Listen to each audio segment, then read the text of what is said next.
আমাদের রাজনীতি 40টা বছর আমি কিন্তু পিছনে যাই নাই, প্রকৃত বিরোধী দলের মতো আমরা ভূমিকা পালন করেছি। আসসালামু আলাইকুম দর্শক, স্বাগত জানাচ্ছি দৈনিক আজাদির বিশেষ আয়োজন কেমন নেতৃত্ব চাই প্রোগ্রাম।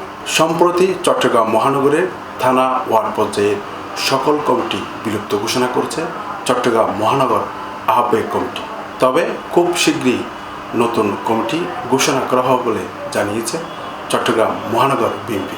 প্রত্যেক ওয়ার্ড থানা পর্যায়ে ঘুরে আমরা জানতে চাই এবং জানাতে চাই আগামী নেতৃত্ব কেমন চায়। আজকের পর্ব থাকছে।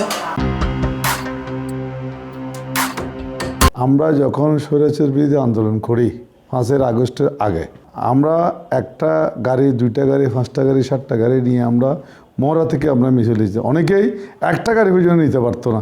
তারা আজকে দেখেন মিছিলের বহর, অমুক নেতারা অনুসারী অমুক। কিন্তু আমাদের ওই সময় আমরা কোনো নেতার অনুসারী ছিলাম না, আমরা দলের অনুসারী ছিলাম।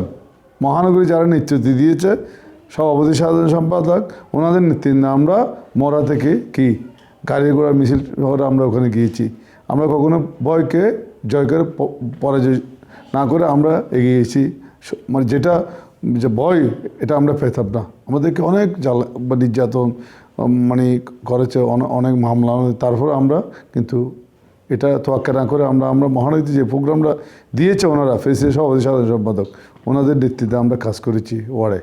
আসলে তো আমরা যে যাচাই হবে না, তারা বলেছে যে কমিটিতে যারা আসুক না আসুক, ওদেরকে এই 17-18 বছর যারা আন্দোলন সংগ্রাম করেছে এদেরকে যাচাই করে নেবে বলছে। এটা তো আমাদের ভাবতো তো তারেক রহমানের সিদ্ধান্ত। যারা আন্দোলন করেছে, সংগ্রাম করেছে, মামলা গেয়েছেন, যাদের নামে মামলা আছে, ওদের থেকে তো আপনার নিয়ে যাচাই করে তো আপনার কমিটিতে রাখবো, উনি তো ঘোষণা দিয়েছেন।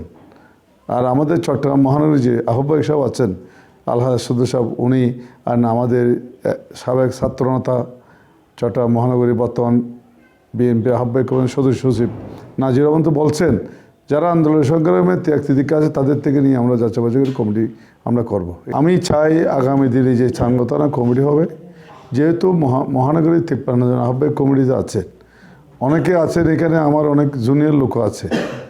আমাদের রাজনীতি 40টা বছর আমি কিন্তু পিছনে যাই নাই, 40টা বছর রাজনীতির জন্য আমি সামনের দিকে এগিয়ে গেছি।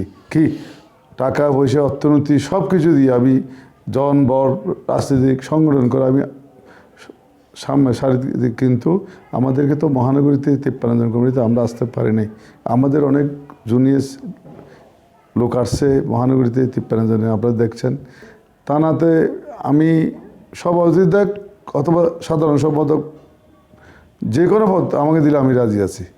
যারা ত্যাগী ছিল গত 15 বছরে জেল, জুলুম, অত্যাচার, মামলা খেয়েছে অনেক, দীর্ঘদিন যাবৎ একবার ইলেকশন হলে 3 মাস 4 মাস বাইরে থাকতাম এবং আমাদের হয়রানি করতো সবসময়, বাসায়, অফিসে পুলিশ আসি, এইরকম নির্যাতনের মাধ্যমে ছিলাম এই 15টা বছর। আমরা রাজপথে ছিলাম এবং প্রত্যেকটা 15 বছর প্রত্যেকটা মহানগরের প্রোগ্রামে যোগ দিতাম।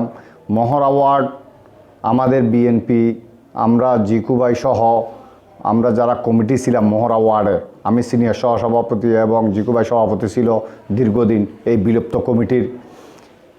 আমরা 15টা বছর মহানগরের থানার যতগুলো প্রোগ্রাম হয়েছে প্রত্যেকটা প্রোগ্রামে আমরা শত শত মানুষ, আমরা বিরোধী দলের, প্রকৃত বিরোধী দলের মতো আমরা ভূমিকা পালন করেছি। এখন আমাদেরকে মূল্যায়ন করবে মহানগর কমিটি।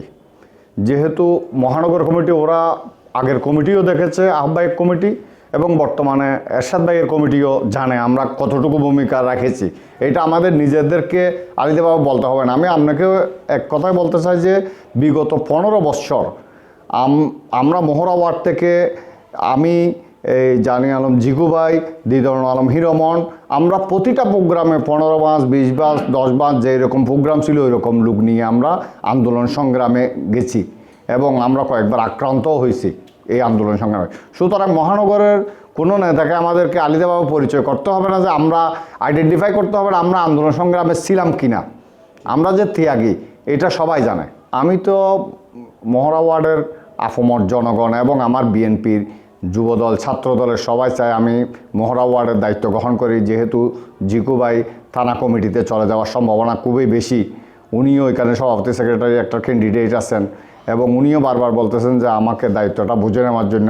সদ্য বিলুপ্ত কমিটির যারা নেতৃবৃন্দ ছিলেন তাদের মন্তব্য নিয়ে আজকে আমাদের প্রোগ্রাম সাজানো হয়েছে। এর পরের পর্ব আমরা ধারাবাহিকভাবে প্রচার করব, আপনারা সাথে থাকবেন। আসসালামু আলাইকুম।